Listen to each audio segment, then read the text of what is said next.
most of the time, women were not reckoned in genealogies. There are only a few women in all of the Old Testament that were reckoned in genealogies.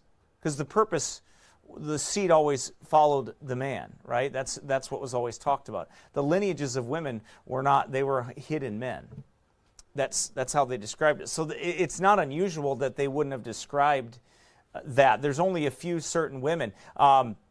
When you get into the Old Testament, you understand the tribes when they're giving the land. There were some daughters that were listed, and the reason why is all their male brothers and died, and they were to get their. And they said, "Are we going to lose our father's inheritance because we're not men?"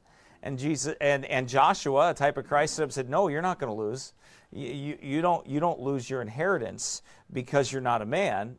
That he was your father, right?" So, that's a lesson for you ladies here, that God's still your father. You may not have one here, you may not have a husband, but God's your father.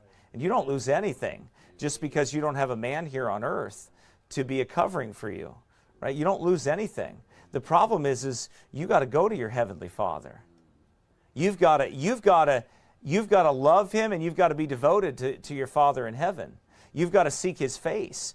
If you don't have a father on this earth, then you've got to seek your Father in heaven. And even if you do have a father on this earth, you've got to seek your Father in heaven more than anyone.